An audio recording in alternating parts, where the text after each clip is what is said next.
Hello बच्चों, बहुत बहुत स्वागत है आपका हमारे ग्लेयर 30 एकेडमी में। और बच्चों, इस लेक्चर में हम क्लास 11th का एक बहुत ही इंपॉर्टेंट टॉपिक करने वाले हैं, that is equation of continuity.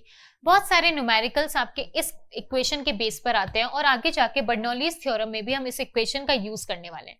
तो आइए समझते हैं what is equation of continuity.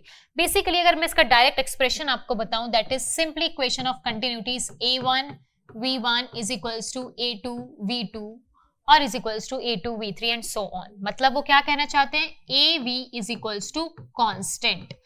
ये है आपकी इक्वेशन ऑफ कंटिन्यूटी। पर इससे आपको कुछ नहीं समझ आ रहा होगा कि what is a, what is v and why they are constant.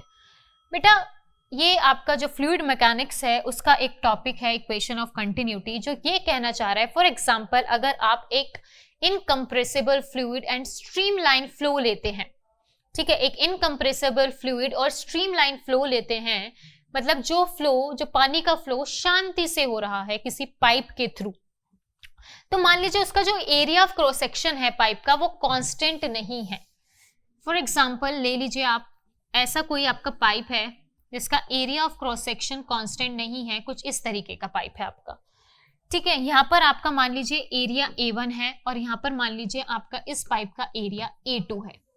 तो यहाँ से इसमें से पानी का फ्लो हो रहा है, जो पानी का फ्लो है दैट इज आपका नॉन विस्कस फ्लूइड है, स्ट्रीमलाइन फ्लूइड है, इनकम्प्रेसिबल फ्लूइड है।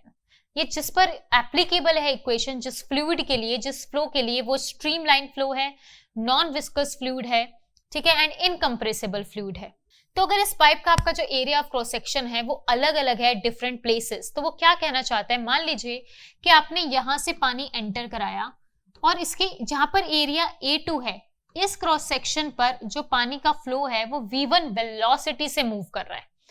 इस पाइप के थ्रू जो पानी है, आपने जो एंटर करा रहे हो पानी पाइप में, वहां पर अगर area of cross section A2 है तो हम इसको भी v2 मान लीजिए, तो इस पॉइंट पर इसकी वेलोसिटी v2 है।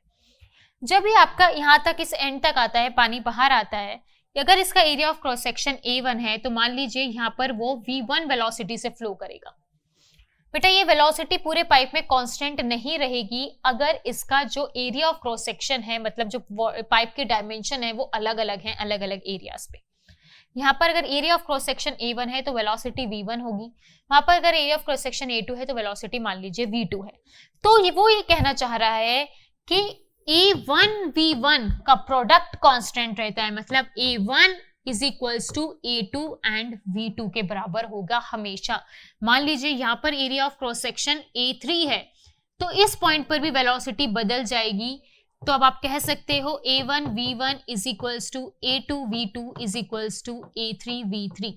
मतलब इससे आप क्या समझते हैं कि जहां पर एरिया ऑफ क्रॉस सेक्शन ज्यादा, अगर A1 ज्यादा है तो V1 खुद कम हो जाएगा, अगर A2 कम है तो V2 ज्यादा हो जाएगा। मतलब पाइप के जहां पर एरिया ऑफ क्रॉस सेक्शन कम है वहां पर वेलोसिटी ज्यादा हो जाएगी, जहां पर एरिया ऑफ क्रॉस सेक्शन ज्यादा है वहां पर वेलोसिटी कम हो जाएगी। और आपने ये प्रैक्टिकली देखा भी है, आपने देखा होगा कि जब जहां से पाइप आपका, जहां पे उसकी विडनेस कम होती है वहां पे उसका प्रेशर, मतलब वो तेज वेलोसिटी से पानी निकलता है। अगर आपका पाइप वाइडर एरिया है तो आपका जो फ्लो है उसकी वेलोसिटी कम हो जाती है। तो ये है आपके equation of continuity, that area into velocity, area of cross section and velocity product is constant। अगर velocity ज्यादा है तो area of cross section कम होगा, अगर area of cross section किसी पाइप का ज्यादा है तो वहां पर उस फ्लो की velocity कम हो जाएगी।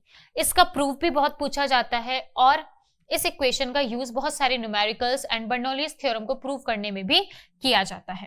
तो चलिए हम अब इसका प्रूफ देखते हैं कि इसको प्रूफ कैसे किया जाए। सो मान लीजिए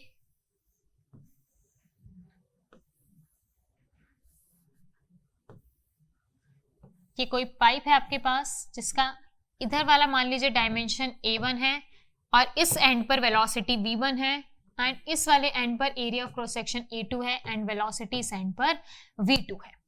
तो अब आप क्या करें, बेटा एक बात बताओ, जितना मास, मतलब आप यहाँ पे लिक्विड आप दे रहे हो, यहाँ से आप लिक्विड एंटर करा रहे हो, ठीक है, जितना इस पाइप की that volume is fixed, right. तो जितना वाटर का मास पर यूनिट टाइम यहां से एंटर करेगा उतना ही मास पर यूनिट टाइम, मान लीजिए 2 सेकंड में यहां से m मास एंटर कर रहा है, 2 सेकंड में यहाँ पे जो वाटर एंटर करा वो m है, तो बेटा 2 ही सेकंड के इंटरवल में यहां से m मास ही बाहर निकल जाना चाहिए, क्योंकि कैपेसिटी तो उतनी ही है उसकी, उतना ही मास वो होल्ड करके रख सकता है इसकी डायमेंशन के अकॉर्डिंग। तो जितना मास पर यूनिट टाइम यहां से एंटर कर रहा है उतना ही मास पर यूनिट टाइम इस एंड से बाहर निकलना चाहिए। बात समझ आ रही है? तो बेसिकली इक्वेशन ऑफ कंटिन्यूटी का बेसिक प्रिंसिपल क्या है कि जो आपका मास का फ्लक्स है, that is mass per unit time is constant. इसको मान लीजिए आप A2 एंड है और ये आपका A1 पॉइंट है, तो A2 का mass flux is equals to A1 का मास फ्लक्स, कि मास पर यूनिट टाइम जितना यहां से एंटर करेगा उतना ही मास पर यूनिट टाइम यहां से बाहर आ जाना चाहिए, वो ये कहना चाहते हैं। चलिए तो फॉर एग्जांपल हम बात करें, इसको मास फ्लक्स से हम प्रूफ करने वाले हैं। चलो देखें कि अगर मान लीजिए यहां पर इस वाले पॉइंट की अगर हम बात करें एट A2, यहां से वाटर एंटर कर रहा है, ठीक है। मान लीजिए यहां से डेल्टा M2 मास एंटर कर रहा है, ठीक है। कितना मास एंटर कर रहा है? Delta M2। तो डेल्टा M2 जो वाटर एंटर कर रहा है, इतने मास का वाटर एंटर कर रहा है, तो वो कैसे लिखोगे? और उसकी डेंसिटी जो लिक्विड आप एंटर करा रहे हो उसकी डेंसिटी रो है। उसकी डेंसिटी कितनी है? रो है। तो बेटा मास क्या होता है? व्हाट इज मास? अगर हम डेंसिटी और वॉल्यूम के बारे में बात करें तो आपको पता है कि density is equals to mass per unit volume. बहुत ही जनरल सा फॉर्मूला आपने अपनी छोटी क्लासेस में पढ़ा होगा, density is equals to mass by volume. तो यहां से मास क्या है? Volume into density. मास का क्या फॉर्मूला हो गया? Volume into density. तो इसी का यूज करके कि मान लीजिए डेल्टा M2 तो कितना हो जाएगा आपका? वॉल्यूम, कितनी वॉल्यूम एंटर कर रही है इंटू लिक्विड की डेंसिटी। तो डेल्टा M2 मान लीजिए कितना एंटर कर रहा है? Volume into density. आइए इसकी वॉल्यूम की बात करें, तो वॉल्यूम कैसे निकल जाएंगे? देखो A2 इसका एरिया ऑफ क्रॉस सेक्शन है इस पॉइंट का, तो A2, और यहां पर देखो इस पॉइंट को समझना कि यहां पर जो वेलोसिटी है वो V2 ली है हमने। यहां पे वेलोसिटी कितनी ली है? V2। तो मान लीजिए हम अगर बात करें कि डेल्टा T टाइम में वो कितनी लेंथ कवर करेगा, मतलब कहां तक पहुंचेगा, डेल्टा T टाइम में वो कितना लेंथ कवर करेगा। तो डेल्टा T कितना हो जाएगा? आपके पास स्पीड है, तो speed is equals to distance upon time, तो time is equals to distance upon speed हो जाएगा आपका। तो डेल्टा T में कितना मास वो कितना एंटर करेगा ये बताइए। देखिए तो वॉल्यूम के लिए अगर आप बात करें, लेंथ आपको निकालनी है, आपके पास एरिया तो है, वॉल्यूम के लिए आपको क्या चाहिए? ये वाली लेंथ ही चाहिए, ये वाला डिस्टेंस चाहिए आपको। मान लीजिए डेल्टा T टाइम आपने ले लिया तो वो पानी यहां तक पहुंचा, डेल्टा T टाइम में इसने L2 लेंथ कवर करी, ठीक है, इसने L2 लेंथ कवर करी। तो डिस्टेंस इज इक्वल्स टू क्या हो जाएगा? ये L2। कितनी वेलोसिटी है? V2 है। कितने टाइम में है? डेल्टा T में है। तो velocity is equals to distance upon time, तो distance is equals to velocity into time. तो ये L2 लेंथ कितनी आई? मतलब वॉल्यूम अगर आपने निकालनी हो, एरिया ऑफ क्रॉस सेक्शन आपके पास है, ठीक है, A2 इंटू लेंथ होगा। मान लीजिए डेल्टा T टाइम में अगर V2 वेलोसिटी है तो कितना लेंथ होगी उसकी? V2 into delta T। तो बेसिकली A2 L2 की वैल्यू का आप क्या लिख सकते हो? V2 into delta T and into rho. तो ये आ जाएगा आपका डेल्टा M2, ठीक है, ये हमारा आ जाएगा डेल्टा M2।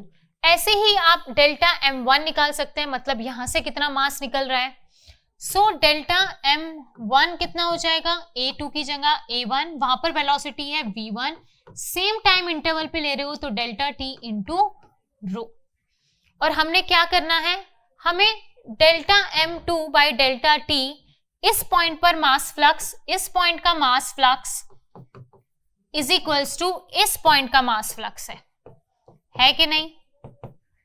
अगर आपने डेल्टा टी सेम लिया है, मतलब आप कहना चाह रहे हो कि delta M2 by delta T is equals to delta M1 by delta T। अगर ये डेल्टा टी सेम है तो सेम मास एंटर करेगा सेम टाइम पर। जितना मास एंटर करेगा 1 सेकेंड में उतना ही मास निकल जाना चाहिए 1 सेकेंड में। तो M1 is equals to M2 भी हो जाएगा। चलिए कोई बात नहीं। तो हमें क्या करना है, जो आपकी इक्वेशन 1 और जो इक्वेशन 2 बनी है, आप डेल्टा टी को इसको यहां से इधर ले जा सकते हैं, delta M2 by delta T, यहां से भी डेल्टा टी कहां पर आ जाएगा आपका, delta m1 by delta T. तो equation 1 is equals to equation 2 by equating mass flux, कि जितना मास पर यूनिट टाइम यहां से एंटर कर रहा है उतना ही मास पर यूनिट टाइम यहां से बाहर आ जाना चाहिए। So equation 1 delta m2 by delta t is equals to delta m1 by delta t is equals to कितना हो जाएगा, ये आपका ये दोनों इक्वल हैं। अगर delta T same time interval है और ये दोनों इक्वल हैं तो मतलब m2 और m1 भी इक्वल हो जाएंगे, तो आप इसे क्या लिख सकते हो, delta m and delta m। So delta m कितना है यहाँ पर, a2 v2 rho is equals to a1 v1 rho is equals to आप क्या लिख सकते हो यहाँ पर, delta m by delta t। ठीक है, यहां से आपका रो से रो कैंसिल हो जाएगा, यहाँ पे आपको क्या हो जाएगा, रो से रो कैंसिल हो जाएगा।